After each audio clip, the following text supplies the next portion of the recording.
Coming up on today's show, Star Wars Jedi Survivor has been revealed. We got a first look at Sonic Frontiers gameplay and new details on Summer Game Fest. What's good, everybody, and welcome to another episode of the What's Good Games podcast, your source for video game news, commentary, analysis, and funny stuff every Friday. I am Andrea Renee, joined by the one and only Burping Brombacher. Burp me, that's me. I was just drinking this whiskey, this new McFarland's Reserve, and it's very, I don't know, it gives, I've told you before, Jason told me that's what she said coming. He said, I don't know how to swallow properly. And so whenever I swallow air. Well, this whiskey, for some reason, makes me want to burp. Now, granted, I burp a lot every week. It doesn't matter. It's irrelevant. But for some reason, this McFarland is like turbo burp juice for me. Turbo burp juice. Well, maybe it has something to do with the mash that's in it, or there's like an ingredient that is triggering your burp reflex. Who knows? It's making you extra gaseous. I don't know. Welcome to the show, everybody. Whether it's your first episode or your 278th episode, we are glad that you are here. Like the people that support us on patreon.com/whatsgoodgames, helping make this show possible. This month's Patreon producers are Chewy's Godson, Alex Rigopulos, Faris Attieh, Justin Foshee, Matthew Goderre, and Punkdefied. And we welcome you to join us at patreon.com/whatsgoodgames if you would like to help support our show and support our voices in the video game community. If you don't have the opportunity to support us financially, we totally understand. Shit's hard right now, but maybe you could throw us a couple minutes of your time by leaving us a lovely 5-star podcast review. Like this lovely person. Who do we got this week, Britt? You got Kitty Cat 455. Oh, I love this name. I know. I read your review off air before we started recording, and it made me feel really happy, and it made Andrea feel really happy. We're having a good day. It's just a really busy day, you know? And so, again, like reading the review really did make me feel all endorphin-y and positive and all of the good things. So thank you, Kitty Cat, for your lovely review. Yeah. Thank you, everybody who takes the time to leave us a review. It does really help us out and makes our day, so we appreciate it. I'm holding a tiny bottle of Maker's Mark that Brittany gifted to me last week on the show. I had some jalapeno vodka that was not pleasant, I think is the nicest way for me to say it. And I forgot that I left these out here, and I was like, you know what? In the spirit of drinking with my good friend Britt, I'll open a baby Maker's Mark and take really painful bottle pulls. You gotta get seasoned, girl. You know, I'm gonna be flying to LA now soonish, and so you gotta get used to doing that. Don't tease me now. I haven't seen you in so long. Oh, I know, literally. But the reason why Brittany is hopefully if all systems are go, coming to Los Angeles is to do a potential stream along for the Xbox and Bethesda showcase, which is coming up on June 12th as part of the Summer Game Fest. And we are really looking forward to hopefully bringing you guys some coverage and doing some more stuff this summer, like our awesome Summer of Games predictions by a Magic 8 Ball episode, which is happening next week. So we recorded that this week, and we know that there's a couple big announcements and stuff happening ahead of when it comes out. So give us a little bit of grace if there are announcements between now and when that episode airs. It happens to us every year, though, is that we record that episode, and then before it gets the chance to publish, somebody is like, I've got my big E3 announcement, and here it is. And then we're like, well, that prediction seems a little sheepish now, but it is what it is. Either that or Nintendo has their Direct. Oh, that's something we should mention. Yeah, so Nintendo's having a Pokemon Direct because of course they are. And of course, this is the 1 week where we are recording a day early. Yes. So unfortunately, we will not be able to get the Scarlet and Violet coverage in this episode. Also, PlayStation is having their big old State of Play Thursday. which means we also can't get that in this week's episode. No. But it happens. You know what? We can't get them. We can't catch them all, Andrea. We can't. My husband is having surgery. Don't worry, everybody. It's just something minor, but it does mean that I'm going to be on baby duty, and then Brittany is going out of town, and so our recording and production days are a little off. But we wanted to make sure that you guys got an episode of the show, so here we are. But we do have some news to talk about. But before we do that, I want to let you know that today's show is brought to you by Zavi, MeUndies, and the Geeked Podcast. But we'll talk more about them in just a little bit. Let's go ahead and jump into the news. So Star Wars Celebration happened last weekend, and we got to see a bunch of stuff out of that show. The biggest video game announcement that we got, of course, was the reveal of Star Wars Jedi Survivor.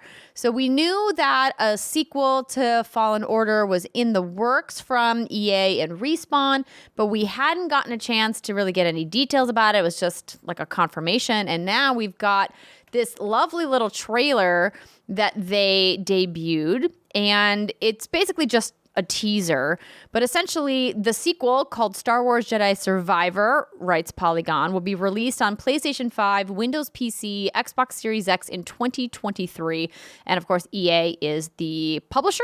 The first teaser trailer shows the return of Cal Kestis, a Padawan survivor of Order 66 from Fallen Order, as well as the Grand Inquisitor and what appears to be a mysterious potential ally in a Bacta tank. So that is the tank that you guys saw in the season of the Book of Boba Fett, which is on Disney Plus, if you guys have watched that.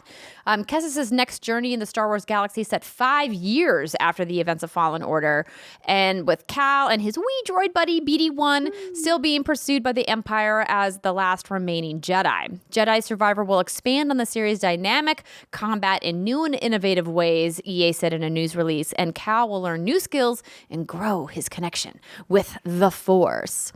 So reading on from the press release here, even before completing Jedi Fallen Order, our team had a vision of how to carry out an adventure for Cal, BD, and the crew into the sequel, said Stig Asmussen, returning game director from Respawn. For Jedi Survivor, we are working in lockstep with Lucasfilm Games to build on the legacy of Jedi Fallen Order. We're leveraging advanced technology to create a more dynamic Jedi combat and cinematic storytelling to expand on Cal's story as he matures and survives during the dark times. We can't wait to share more about the game world. Okay, we can't wait to share more about the game with the world later this year. So, did this blow your skirt up, Brittany?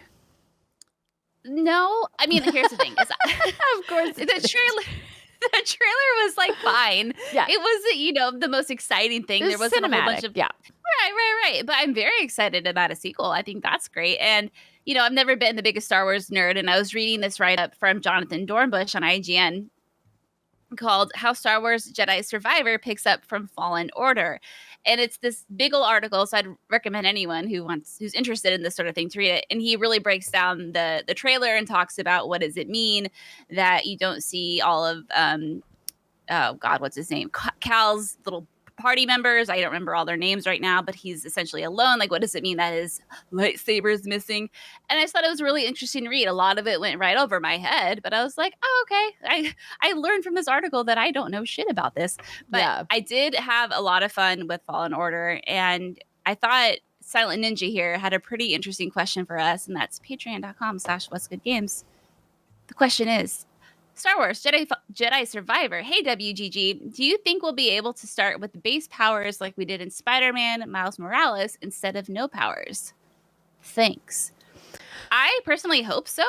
I think I like right? it. Yeah, right. Like, you spent the first game, whatever. But I like it when that happens, when you're like, okay, I'm not just a total weakling. Because I know a lot of games love the whole, like, start from nothing and end up like the hero of the world. But when you're a fucking Jedi, again, like, I don't know all my shit, but I feel like, you want to feel powerful, right? You're a Jedi. But I could see how, you did read that they will be giving Cal some new powers. And I could see how they could be messing with that a little bit, especially if his saber's gone. Do the cool kids call it a saber, or is it lightsaber, always lightsaber, or can you call it a saber? Pretty much always lightsaber, because a saber is a blade. Okay. So, but I'm not one of the cool kids when it comes to Star Wars. Admittedly, I just can speak to my experience listening to my Star Wars loving friends. I've never heard any of them just call it a saber. Now, there is the dark saber, but the dark saber is different because we have lightsabers. So you have the light and the dark, but it's still a 2-word thing. All right, his little light wand. Okay, he loses his light wand. Oh, wow. So you're just demeaning it to a wand now. Now that's here, Mrs. Disney. Now you're taking a different tone, madam. Anyway, his lightsaber is missing. So I imagine, they're going to incorporate some new skills with that. And the fact that he's all alone, like, who knows? They might be like, oh no, memory loss. I hope they don't go that route either. But anyway, as Mrs. Disney over here, who clearly is getting paid to talk about Disney, all things Disney, because her husband, John Drake, works at Disney. Yes. What do you think about Silent Ninja's question here? I appreciate you once again reminded everybody that my husband works at Disney. To be clear, I'm definitely not paid to talk about Disney, but Disney, if you would like to discuss a sponsorship with What's Good Games, I would be happy to discuss that with you. But until that moment, I will just disclose that, yes, my husband does work with Disney games, including Lucasfilm in this game. So I'm excited about this. I really enjoyed the first one. Was it a perfect game? No. Could it have been improved in a couple of ways? Sure. But was it still excellent? Absolutely.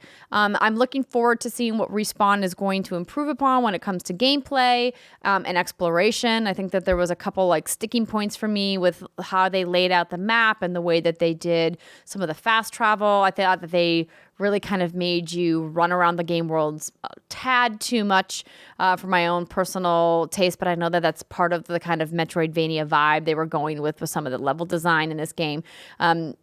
When it comes to the lore part of what they're going into, I think it's an interesting era that they're really tapping into, because a lot of the other Star Wars content that we talked about with Alexa Ray Korea is going more towards not just Alexa Ray, but also with Maude Garrett, who was on the show recently, about how a lot of the other Star Wars properties are leaning more towards where the High Republic era is in Star Wars. So it's interesting because we don't really get a lot of details about this time period. So not only is the game talking about this, but obviously the new series on Disney Plus, Obi-Wan Kenobi, talks about this time period as well. So it's going to be cool to see if there's maybe any kind of crossover at all. I don't anticipate there being, but it'd be dope. But yeah, looking forward to seeing more whenever it comes out. I will play this game. I will too. I like just Respawn. Want an improved map. Yeah, good for them. Yeah, just like I said earlier though, just give me a new map. Yes. The map system too complicated. It made me think too much. It was. It was hard to read. Everyone needs to adopt the Resident Evil maps. I'm telling you, they're the best. Simple, lets you know what rooms are completed, where little lock doors are. But they did have that nice feature where they would show you a door or a gate in red that indicated you can't open this yet. Yeah, Resident Evil's done that for a long time. That's all I'm going to say. Okay. You know what I mean, Andrea Renee? Always room for improvement, Brittany. Always room for improvement. All right, let's keep going with our next story about Summer Game Fest. So we got a reveal this week about the developers and the publishers that are going to be taking part in the showcase happening just next week, which is a little head spinning to think about, that the time is just flying so quickly. So we do talk a little bit about this, of course, in our prediction episode. So hopefully you guys will check that out next week. But Jeff Keighley, the executive producer of the Summer Game Fest and the host of the live stream happening next Thursday, June 9th, gave some more details this week, and Eurogamer wrote them up. I thought it was June 9th. Is it June 10th? Did I get that wrong? I thought it was the 9th. It could be the 10th for Europe. Let's see. Just a quick, it is June 9th. Eurogamer, you've made a mistake. Do you think, though, in their time zone, it is the 10th? Well, it's 3 p.m. Pacific time, so I guess technically it's midnight, June 10th? Wow. No, that's the state of play. That's not the right thing. Summer Game Fest. Nah. Oh, no, it says June 9th here. Wait a minute. This is Trixie. Okay, Andrea's figuring shit out right now, ladies. She's doing math. She's doing science. Everyone needs to just stand see all back. the numbers moving. Yes. So it says 2 p.m. Eastern, 11 a.m. Pacific, June 9th, right here on the website. There you go. Thank you, sir. Mm. My husband just brought me a White Claw because he loves me. Did you finish your makers like a good girl? Not yet. Working on it. Okay. I expect to see that bottle empty. So June 10th is Geeked Week. Netflix Geeked Week gaming. Netflix shows and game announcements. So that's happening June 10th. Okay, Eurogamer. Expected better from you. We still love you. Still love you. It's definitely Still June love 9th, you. everybody. Yeah. Back to the news.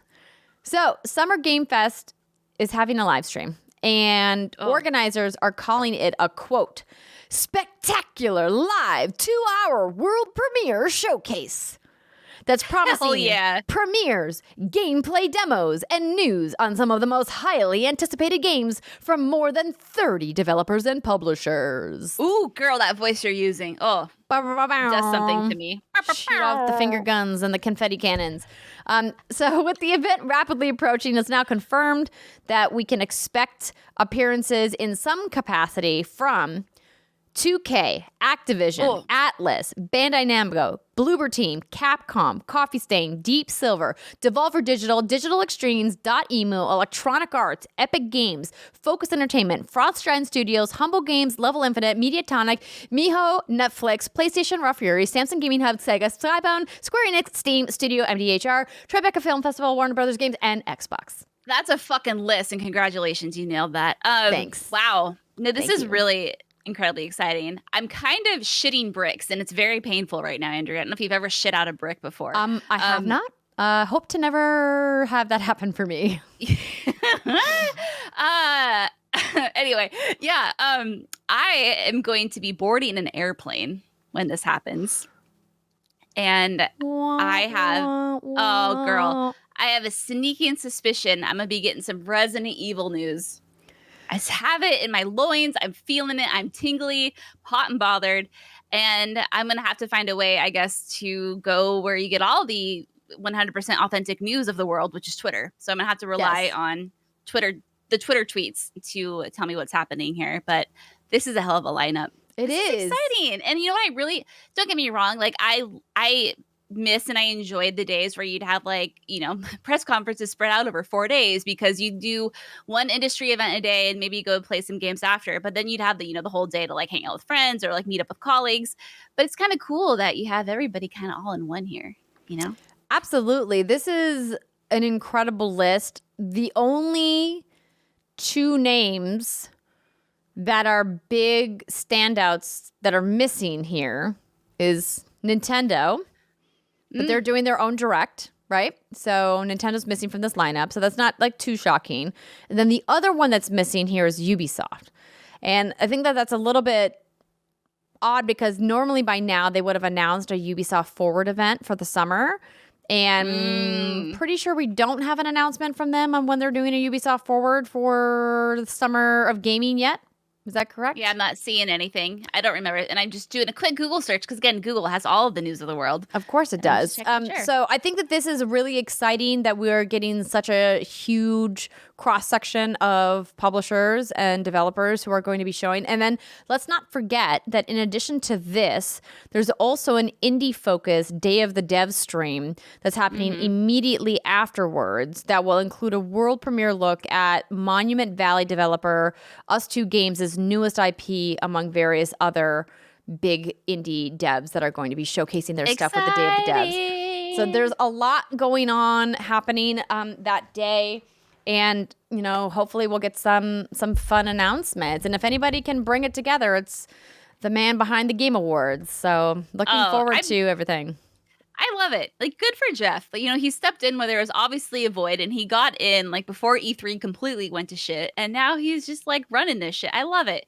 So here are the press conferences or the air quotes E3, air quotes here, showcases that we have. Sony State of Play, Summer Game Fest, which we talked about, Guerrilla Collective, Wholesome Direct, Feature Game Show, Xbox, Bethesda, and PC Gaming Show. So that's all that's confirmed right now. And like we talked about a little earlier, if you're wondering what games do you think you're going to see during the Game Fest? Obviously, I talked about Resident Evil already, but as Andrea has said, next week we have almost an hour, 45-minute show all about predictions and whatnot. It's a fun one. Yeah. We really take the time to go through a lot. I see Sega's on here. Baby girl, are we getting a Yakuza? Oh, well, I mean, I wouldn't, okay. I would be surprised if we were getting a brand new Yakuza game this quickly, but looking at their past publishing record, like they put out Yakuza games almost every 2 years. So yeah, every year lately, it's been like a Yakuza or a Judgment game or a remaster. And that's kind of what I'm hoping for, is one of the Japanese only games localized over here to the West. Oh, God. Could you imagine? Why don't you fan yourself off, girl? Fan yourself off. I am. And literally, I just checked and the heat is on in my house. Why? I don't know. So I just turned it down. Yes. Don't put yourself in a position where you're going to sweat, unnecessarily. That sounds uncomfortable. No. But what's not uncomfortable is our next story. But before we get to that, I want to let you know that this episode of What's Good Games is brought to you by these wonderful sponsors. This episode of What's Good Games is brought to you by Geeked Podcast. The Geeked Podcast is your weekly energy boost of the worlds, fandoms, and stories you love. Hosted by Princess Weeks, author, YouTuber, and connoisseur of all things Sailor Moon and Buffy the Vampire Slayer, and Tessa Netting, actress, musical theater nerd, and lover of all fictional villains. Each week, they will break down the top stories in the land of geekdom and then take a deep dive into the lore of Netflix worlds bigger than our own. We're talking worlds like Stranger Things, The Umbrella Academy, The Witcher, and many more. You'll also get to hear some of your favorite actors and creatives talk about fun behind-the-scenes tidbits and, of course, what they are geeking out about. This podcast is a must-listen for anyone who is scouring Twitter threads and fan wikis, dying to theorize and talk about that new show they are obsessed with. Interviews include actor Joseph Quinn from Stranger Things 4, Emmy Raver-Lampman, who plays Allison Hargreaves in Umbrella Academy, podcast host and cultural critic Rose Damu, and many more. Interviews include breakout stars from Stranger Things and Umbrella Academy, as well as cultural critics and professional geeks you know and love. New episodes of the Geeked Podcast come out weekly. Follow the Geeked Podcast on Apple Podcasts, Spotify, or wherever you get your podcasts, and be sure to follow at Netflix Geeked on Twitter, Instagram, and TikTok. This episode of What's Good Games is brought to you by Zavvi. This week, we are once again teaming up with the home of pop culture goodies that you can buy from the comfort of your couch. Yes, it's Zavvi.com. Whether you are looking to buy music, DVDs, consoles, Blu-rays, including steelbooks and other electronic items, you can be sure that Zavvi has a huge selection to choose from. You can check out all of their new collections, including things like the 50th anniversary of The Godfather, or maybe you're more of a Star Wars fan, all amped up about that Jedi Survivor announcement after Star Wars Celebration. They've got exclusive products to celebrate the 45th anniversary of the franchise, along with the upcoming launch, or I should say the already launched Obi-Wan Kenobi series. Or you can get your witch and wizard vibes on, I really just love saying that phrase, with Doctor Strange and the Multiverse of Madness collection. Plus, they've got the latest issue of The Lowdown. It's Zavvi's free digital monthly magazine about all things pop culture, and it's available now. The Lowdown is your go-to place for all things film, TV, and gaming, featuring exclusive interviews about the biggest titles and features that take a deeper look at beloved classics. In this month's edition, they go behind the scenes in Doctor Strange's The Multiverse of Madness and the upcoming Star Wars show, Obi-Wan Kenobi, and Pixar's Lightyear, Horror Dashcam, and much more. If you guys are Zavvi Red Carpet members, you'll receive a bumper edition featuring exclusive artwork, bonus articles, and more special offers on the site. So I have this really fun thing that Zavvi sent me. It is a Donkey Kong sculpted mug that is made to look like one of the original kind of Donkey Kong 8-bit era. It's got like the blue ladders from classic old school arcade Donkey Kong, which I think is really neat. So I wanted to just quickly unbox this for you guys while we were talking about it, because I've been saving it, and boy, oh boy, this is a mug. Look at that thing. It's all shiny, and it's got this really pretty purple glaze, and it says it's on. And then there's Donkey Kong, because it's on like, you guys, it's on like Donkey Kong. Do you get it? You get it.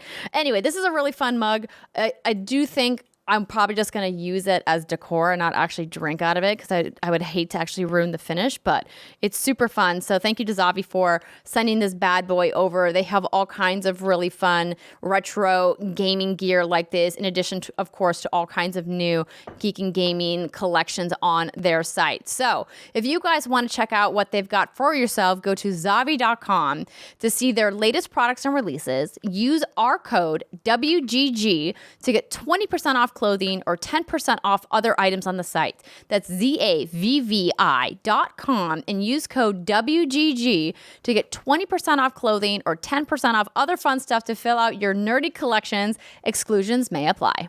Brittany, did you see that Sega put out a new gameplay trailer for Sonic Frontiers? Oh, I sure did, Andrea Renee. Of course you did. So could you go over this recap for me and I'll give the folks at home a look at the trailer? Absolutely. So this comes from Polygon. So developer Sonic Team Japan revealed the gameplay for the upcoming 3D Sonic game Sonic Frontiers on Tuesday. The brief but telling 40-second teaser showed off combat mechanics enemies will face in a stunning open world. The trailer shows Sonic running through vast grassy plains as a relaxing piano tune plays in the background. Some of the mechanics look unfamiliar, and at one point the blue hedgehog runs on what appears to be a high-tech hamster wheel to scan the world. Because of course. Another portion of Sonic encircling a robot, creating a trail of light that boosts the enemy into the air. So this game is being developed by Sega Sonic Team Japan, being led by producer Sachiko Kawamura and director Morio Kishimoto. And it is an open zone inspired experience that will allow Sonic to explore freely. And it has an original storyline from Sonic Boom Rider Ian Flynn coming to Switch, PS4, PS5, PC, Xbox One, Xbox Series X, and you can pre-order it now. I have to say, I was like, I thought Frontiers looked cool. The first teaser we saw of it, whenever that was, it feels like ages ago. I'm looking at this and I'm like, fuck, this looks good. This looks like really good. And it looks really good. There's a lot of Breath of the Wild comparisons out there because I feel like every open world game now is compared to Breath of the Wild because of course it is. But like, damn, this looks pretty. It does. So pretty. It definitely feels very different for Sonic. And I think I'm going to need to get some hands-on time in order for me to kind of feel how weighty it is, because some of the trouble I've had with Sonic recently and in some of the 3D Sonic games is that his speed is so fast compared to the world around him that it sometimes feels really challenging to control. And I know that that's part of the game. I know it's part of the game dynamic, but it sometimes is almost uncomfortably jarring to move around in the world so much faster than everything else. That's what she said. But I totally agree with you. Like Sonic for me hasn't really clicked in a hot minute. And so if this is Sonic kind of reinventing itself, I'm all for it. I know Sonic traditionally, you think of, at least I do. I haven't played a lot of the newer Sonics, so whatever, I'm old. But I think of like the old Sega, Genesis games, right? Where you would like put it in, you go left to right, you have the amazing music and little like old graphics and shit. And you're like, okay, cool. This is like Sonic. This is what you do. You go really fast, you go over loops, you collect coins. Great. But I feel like that genre of games is just so saturated now that even something as iconic as Sonic, oh, that totally rhymed. It's not necessarily. It's not necessarily. Yeah, girl. It's not necessarily like a shoo-in or a real winner, Yeah. And if Sonic can reinvent itself and become this badass open world game, and I think there's a lot of potential there because of those unique mechanics, because of the speed, because of the little loop-de-loops and whatnot. I think that's fucking awesome. And now I'm very interested. All the other Sonic games that have been released, I've been like, whatever. But now I'm like, ooh. Oh, this is getting me all like, sorts of... Okay, blue guy, maybe it's time to get reacquainted. Yeah, and not a creepy way, though, because you're a hedgehog. Yes. But your friend Knuckles, who is I can never say what it is. I guess that's technically just as weird. What is Knuckles? What animal is he? In Knuckles animal. Echidna. Echidna? Is that how you say it? Echidna? Echidna. See, I told you I can never pronounce that. I mean, I don't know. I don't know what that is. No. You're right. echidna, not echidna, echidna. You're correct, Andrea. Thank you for being so intelligent. Let's be clear. They're weird humanoid characters that stand on their feet the way they're not supposed to. So they got like really devilish little grins, and I'm like, something's not right with these things.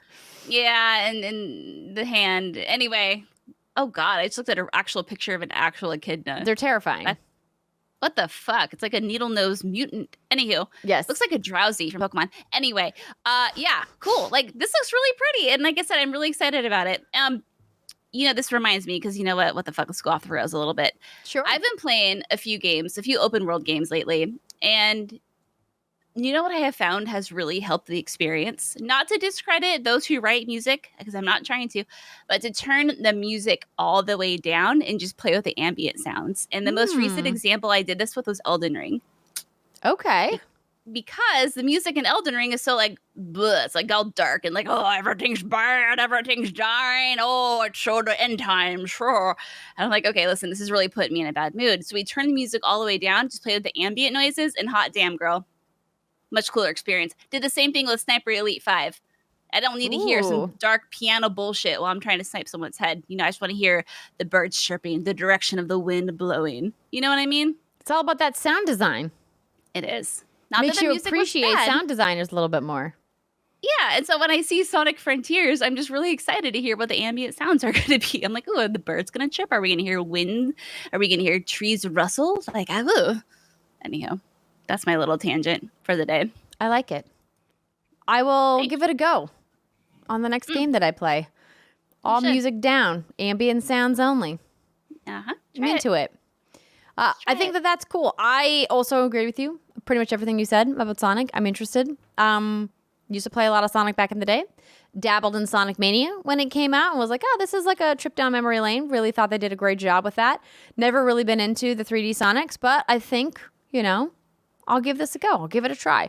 Hopefully, we'll be able to take a look at it before it comes out, and we'll be able to give you guys a little bit more info later on. So if you guys do want to see the first look, I believe IGN has an exclusive on it, so you can go check out more details over on their site for now.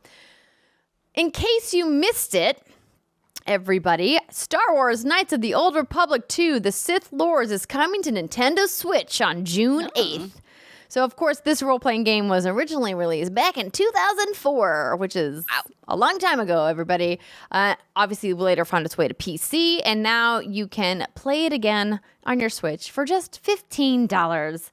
I never got into Knights of the Old Republic, any of them, and I think that it's really awesome that there's still people like actively playing these games. And, I think we're seeing more and more of these Switch ports of these older games because it feels like the Switch can run a lot of these older ports.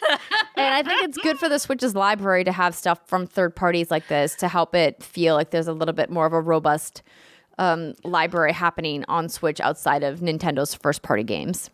Dude, the other day I went into the eShop just to browse. Oh, girl, if you thought the Wii's eShop was a hot mess back in the day with what we call it shovelware. Shovelware, yes. Oh, man. Just go take 5 minutes of your time. It's 5 minutes you'll never get back. But you want to throw away 5 minutes of your life to just see what has become of the Nintendo Switch eShop. It's like puzzle games or games for like 3-year-olds or or horny anime games where it's like choose your own adventure. It's all over the place over there, man. I don't know what happened. I feel like it was just yesterday we were talking about the Switch's eShop and how shitty the filter system was. But that was in like 2017 when we were actually talking about that. And I remember at the time, I was like, it's fine. Like, what more do you need? Oh, man. It needs a lot. It needs a lot of help. I don't think I need to belabor the point that Nintendo's, online interface could use a little work. We've talked about that several times, and maybe someday they'll actually, get it up to speed. But again, this comes back to the thing we always say. They don't really have any motivation to make it better when they keep raking in the sales, not stopping anybody from buying Nintendo stuff. No. And this would maybe be a case of if it ain't broke, don't fix it. But it's not exactly not broke. Exactly. So it's pretty broke. So maybe fix it. Just maybe think about fixing it. You could, Nintendo, just put a little bit more investment into what's happening in your online infrastructure. Thank you, signed all of your fans who like to play online with everybody else. Signed Animal Crossing. Oh, yes. Oh, don't even get me started on Animal Crossing. I can't. You can't do it. No. I was trying to look for a couple more in case you missed it for this week, because obviously Star Wars Celebration happened and some other things have been going on, but there really isn't like a whole lot of extra stuff happening. We've already talked about the State of Play, which is happening, which will have happened by the time the podcast comes out. So we will include any big news from that show, not in next week's show, but the week after's. So it feels like forever from now, doesn't it? Just a lifetime away. A lifetime away, man. I can barely think about tomorrow, let alone 2 weeks from now. But yeah, I think everyone's holding everything. Yeah, obviously, we have two pretty big things happening this week. So it's true. It's true. There is one little leak that I just wanted to mention. Oh, okay. Cyberpunk 2077 expansion leak apparently points to inaccessible areas of the game being opened. So this story kind of went under the radar. It was from over the weekend, which, whenever something kind of leaks or breaks over the weekend, it kind of gets overlooked. So it looks like it's about to get a whole lot bigger, the world of Night City, after the game's 2023 expansion. So we already knew that CD Projekt Red was working on additional content for the game. Of course they were. This is a brand new game world that they've just created. And according to Video Game Chronicles, who seems to have a lot of good info on leaks these days, details of the still untitled expansion have been leaked and point to areas of the main game being opened up for the first time. So it looks like things that were potentially locked away or behind invisible walls are just going to suddenly be magically open, which seems to be not an uncommon thing with expansions. So I don't know how interested people are about what's happening with Cyberpunk. It kind of feels like the PS5 and the Xbox Series X and S versions of the game that came out not that long ago were like very briefly like high-fived as like, oh, good job. And then it like quickly went away. So I don't know if a full expansion of this game is really going to bring people back to Night City and Cyberpunk in the way that I think CDPR hopes it's going to, especially with all of the major games that are coming out in the end of 2022 and into 2023. Well, it's interesting you say that, because I just Googled Cyberpunk, again, Googled, the world's leader on breaking news. And I'm looking, and it looks like after the free update that just launched that you mentioned, there was a 6x increase in sales on PlayStation and an 8x increase on sales on Xbox. Well, hot damn. Well, hot damn. And then this is a Forbes article. Forbes continues to say, however, without actual numbers, we do not know whether that's 10,000 sales turning into 60,000 sales or 100,000 sales turning into 600,000 sales. The last we heard from CDPR is that Cyberpunk had sold 18 million copies, but that was a year and a half after launch. So who knows? But either way, like, it sounds like those numbers went up, up, up, up, up. And so again, I'm going to pose to you the question I always pose to you, Andrea. When are you going to play this game? Brittany, I know you have all the time in the world. I know you just sit at home clipping your toenails, twiddling your thumbs, plucking hairs out of your face. I don't know. And now oh my gosh, you have all this free time. I have so much free time because clearly I don't have any hairs to pluck from my face, so it only takes a second to pluck one, maybe. No, it's fine. I do want to play this, and I said I was going to play it when the PS5 version came out. It's out now, and I absolutely want to go back to it and check it out. And I think, waiting until the expansion is something I could do, but like kind of feels like then I'll be overwhelmed with too much content. So this is not a bad time for me to pick this game up, actually, now that you mention it, because we're kind of in a little bit of a break between major releases. And let's be clear, I don't see me finishing Elden Ring anytime soon, if ever. So maybe now is the time that I go back to Cyberpunk and I actually hopefully play it bug-free. Well, mostly bug-free. There you go. I mean, you'll be playing it for the next 10 years of your life. Yeah. But honestly, I think that would be a good game for you, I think. Maybe try to get lost in an open world game for even if it's just an hour a night. That's all you can muster when you're done plucking all the 50 hairs out of your face. You know what I mean?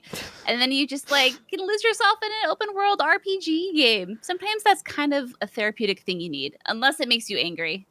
And then you got to say, fuck it. That's kind of why Elden Ring's probably not the best right now. Only one way to find out, Brittany. I'm so excited for you to bang someone. Gotta let me know who it's gonna be. Yeah. Some digital banging. Let's go. Yeah. All right. Well, I think it's probably time we move on to what we've been playing. So we're going to take a very short break, even though it's a little awkwardly late in the show. We will be right back.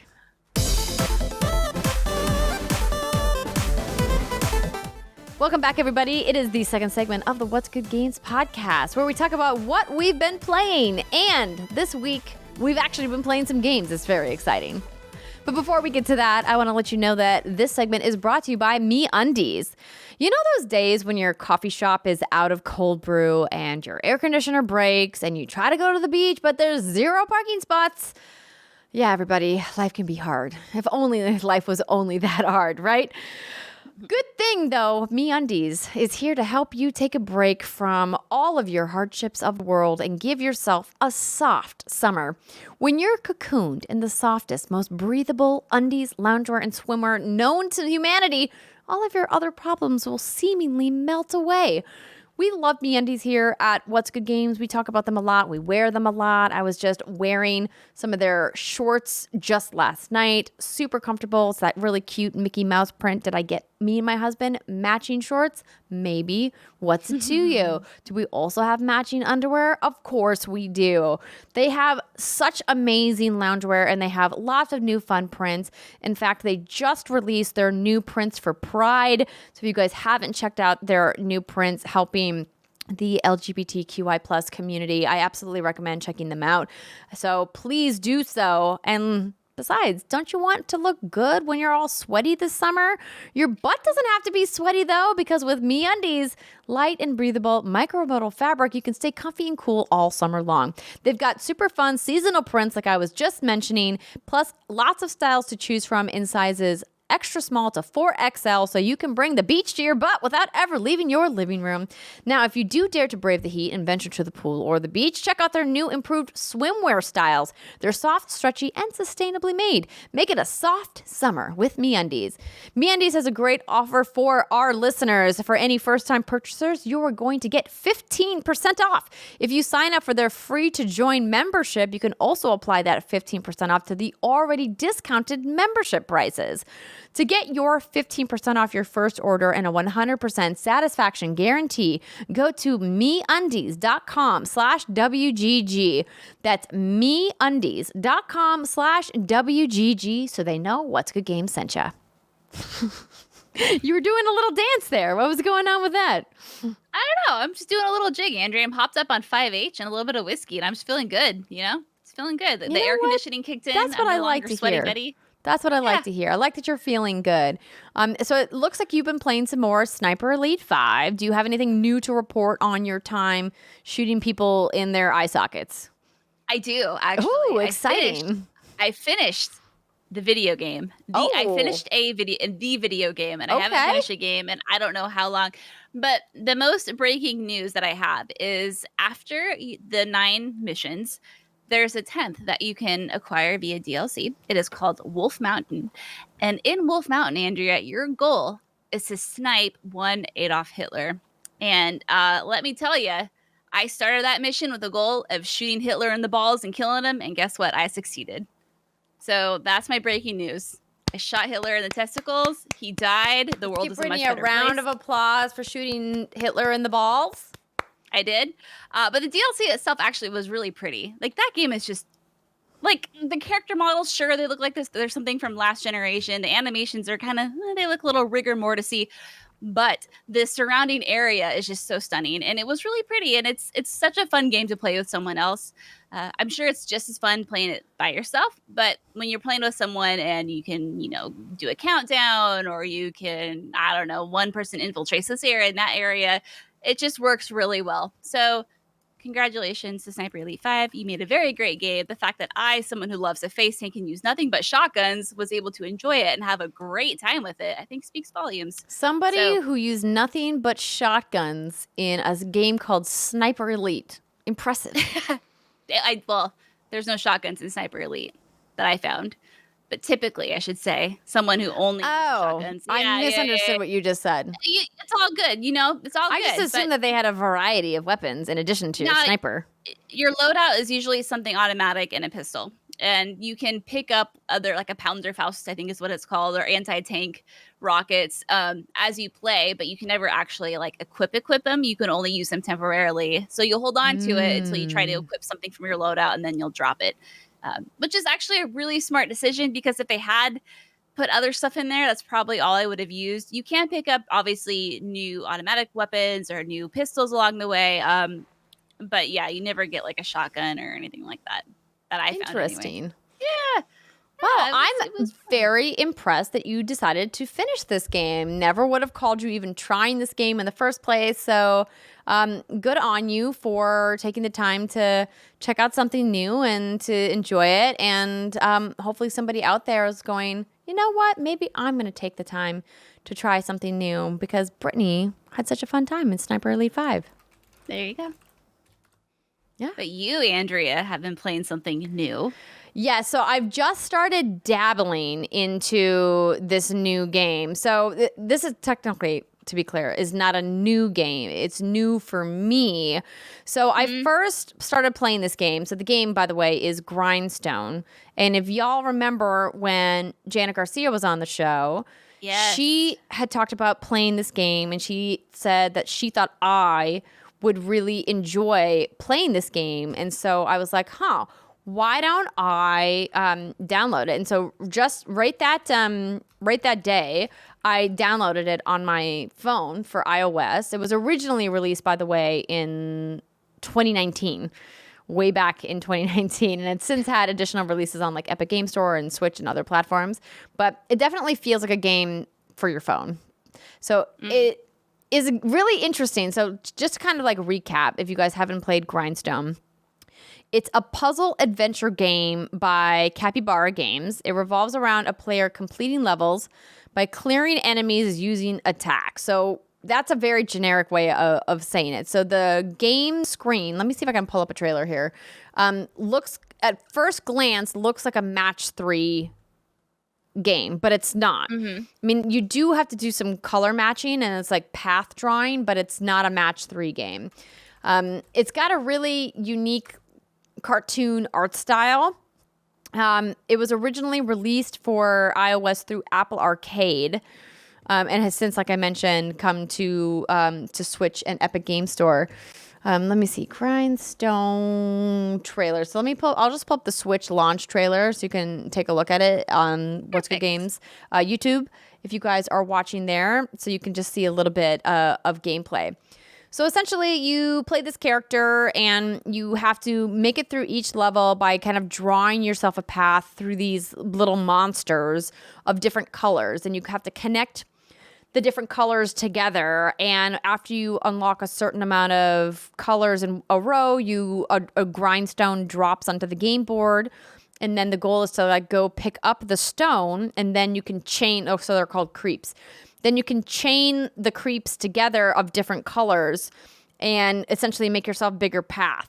And then obviously as the levels go up, the difficulty in chaining the creeps together becomes harder. And of course there is a battle component.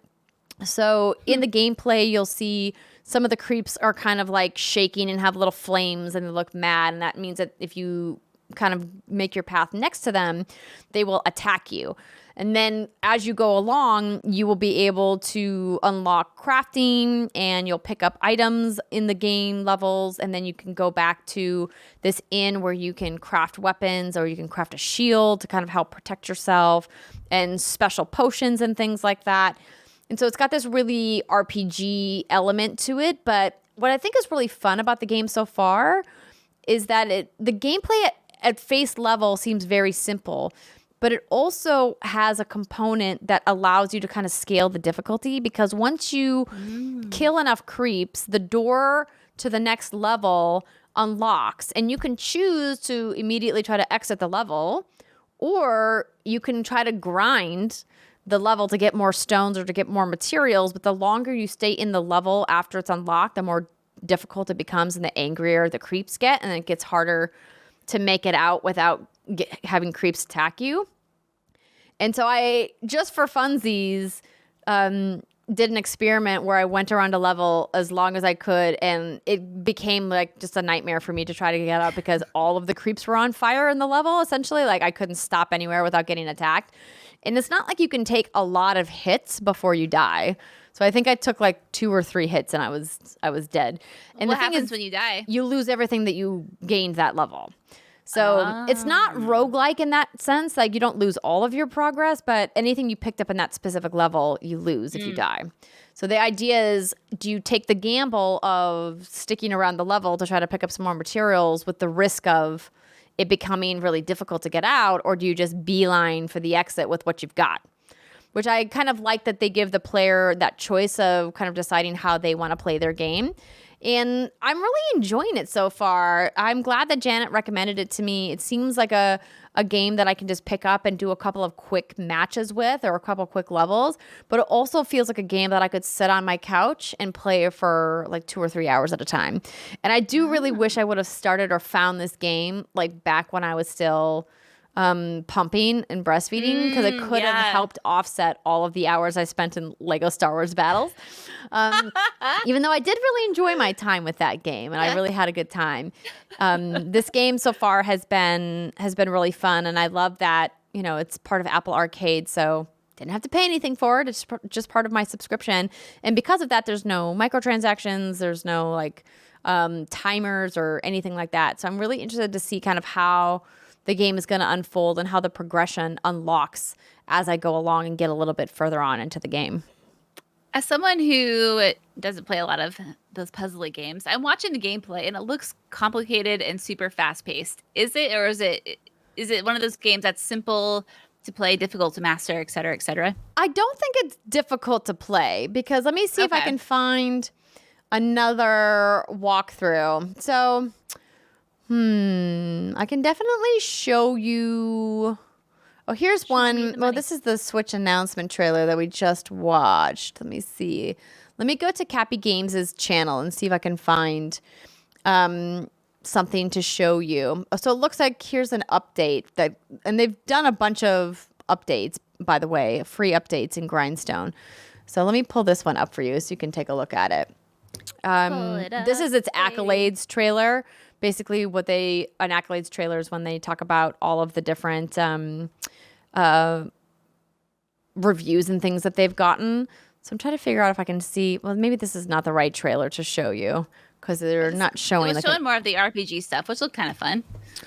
Yeah, let me go back to their channel and take a look here and see if I can get some gameplay for you to kind of take a look at. Match 3 game I played was in the old studio. I can't remember who it was with. Jackie was there, I think. Is it the game that we got the Easy Bakes? Yes. That was like part Match 3 and part JRPG. Yeah. Oh, that was a good time. That was forever ago, though. So I'm rusty. Okay. So what are we looking at here? So this is a video from the Cappy YouTube channel where they're just showing some of the gameplay. So let me see if I can pause this here. Oops. Let me go back here. Okay, yeah, because what I want to know is, what is that little moving walkway looking thing? Yeah, so your character, which you can't, because he's moving through a character you can't see. Essentially, you start, so you see the door at the top here? Mm-hmm. This is where you want to get out of the level. And you start in a random place in the level, and then essentially you have to draw a path with like your finger or your cursor through creeps of the same color to connect them. You can go kitty corner, you can go up, down, backwards, sideways. There's basically like no restrictions. You just can't cross over the same creep twice. It's kind of like Boggle rules in that sense. So essentially you draw yourself a path through the creeps of all the same color to connect them all together. And then the more of the same color creeps that you can connect together, the bigger rewards that drop afterwards. And that's how you get the grindstones to drop. And then once you pick up a grindstone, you can add in creeps of different colors. You don't have to change all of them to be the same color. But the more creeps you connect, the more gem rewards that you get. And as you go along, you'll see different rewards drop as well. So there'll be like crafting materials that you get that you want to try to pick up. There'll be like little treasure chests that one of the creeps is holding. So I'll pause it here again. So you see, this is your main character here at the bottom of the screen. And so for people who are listening on podcasts and you're kind of having a hard time understand, just think of any basic, match 3 grid game. Think of like your Candy Crush screen where you see all of these different pieces of candy of different colors. But instead of being pieces of candy, they're these cute little creepy monster people. And you essentially have to kind of connect them together, not in a match 3, but like essentially just connect all the colors together, right? There's got to be like a name for this that I'm just like forgetting. But essentially what you want to do is just like draw a path through the creeps to try to get as many in a single run as possible. And then he'll like make his way through. But the little ones that are on fire that you see, those are the angry ones that if you get close to them, they'll attack you unless you can take them out in that turn. Oh, okay. And so let's say you've connected a line of blue creeps. Then what happens? Do you start where he stopped, or do they put you again somewhere random, like on the map? So you start where the path you drew ended. Okay. And then you have to take out X amount of creeps per level in order to get the door to the level to open.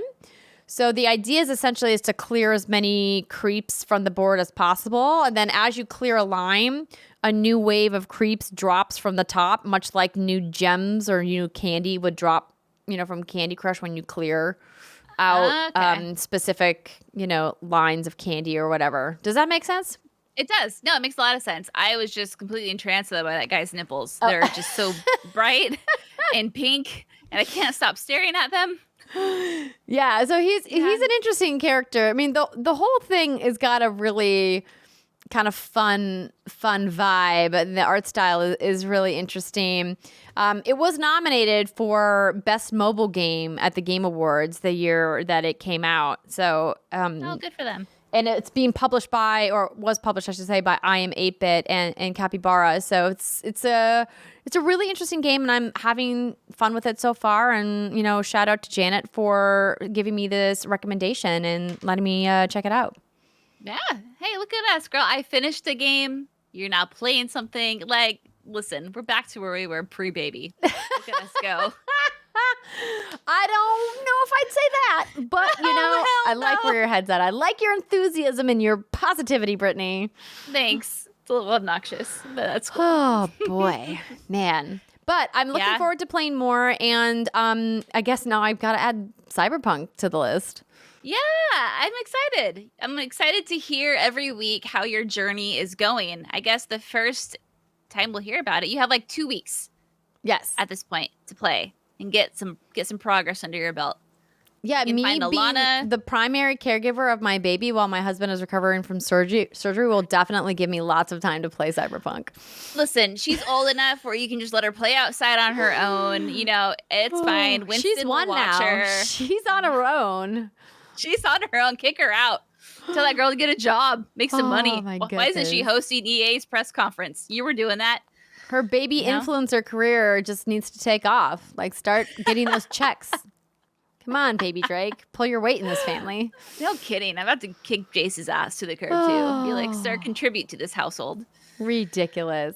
Well, everybody, thank you for hanging with us for this episode. We hope that you had a great time. As Brittany and I have mentioned throughout the show, we are excited about Summer Game Fest happening next week. We have our Magic 8-Ball predictions, and keep your eyes peeled on our socials for our watch-along streams that we are hoping to get together by next weekend. Until then, have a great time, and we will see you then. Bye, everybody.